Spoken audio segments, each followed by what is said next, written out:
Hello everyone and welcome back to my channel and to day 26 of Inktober, and we're on a roll. We're almost there. We're getting close to the end.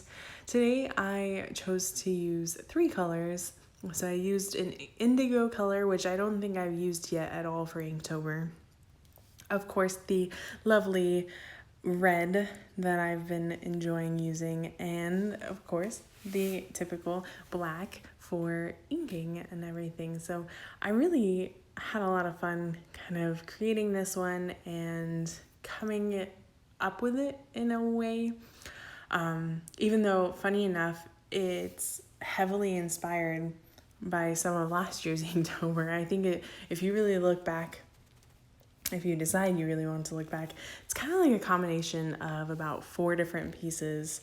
And there's definitely similarities that I stole from those because I was like, ooh, that's cute. Ooh, that's cute. Ooh, that's cute. My initial idea that I wanted to take from this was I knew I wanted to do like a cat girl and create kind of just like a cute kind of lycanthrope style cat girl who doesn't necessarily get like covered in fur, but she gets like the ears and the tail and the cat eyes. It's cute, whatever.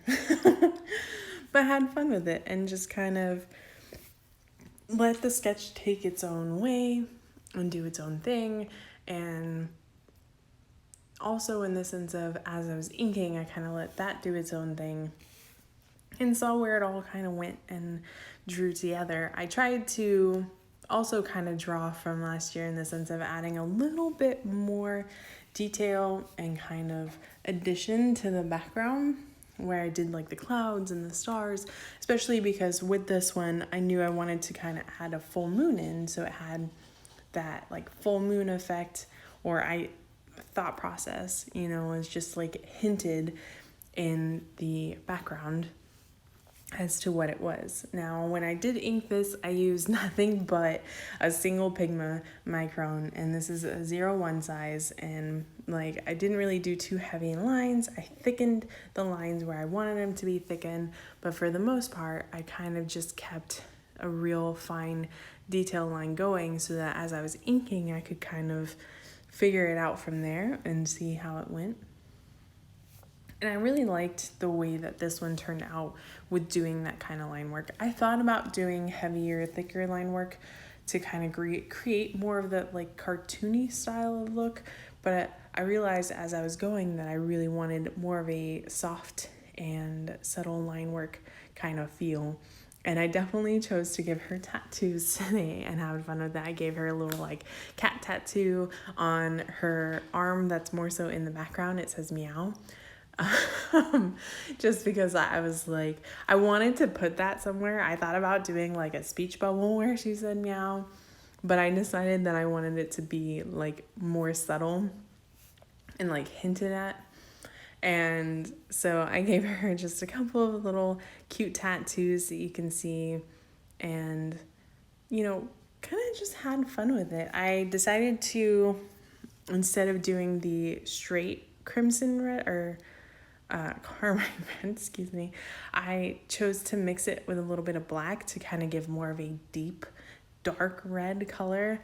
And I really love the way that it turned out, especially because I chose to do indigo with this. And the indigo, the reason I went with indigo is I wanted kind of like a dark tone to this as far as color wise. So I did like the dark red, and then I did like the really dark like midnight blue, and that was kind of where my whole thought process was.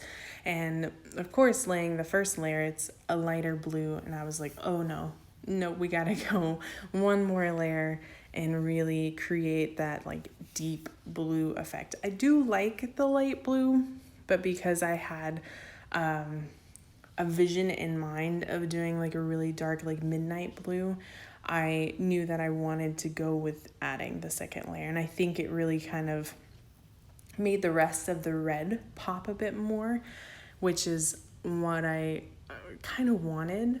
And the way that I look at it when I drew this outfit, because I drew a similar outfit last year, but this one I kind of made more so something that I would wear rather than something that I just thought was cute. I added just a little bit to it to where it's something more so that I could see myself wearing and having fun with.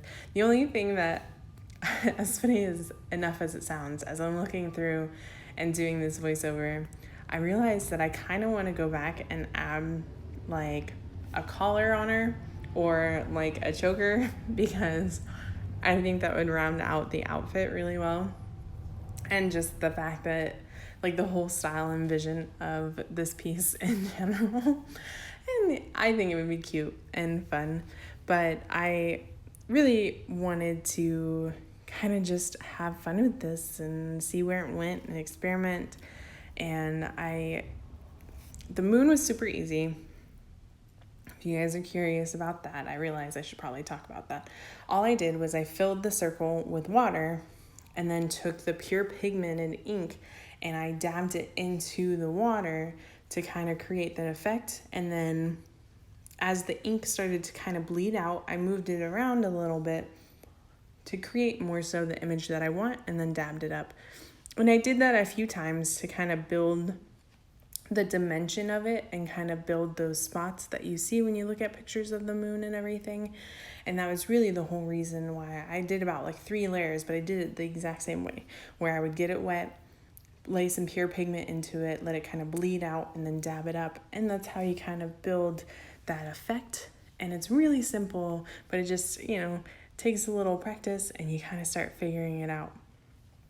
And then, of course, for this one, I absolutely had to have freckles. I feel like the freckles brought it all together.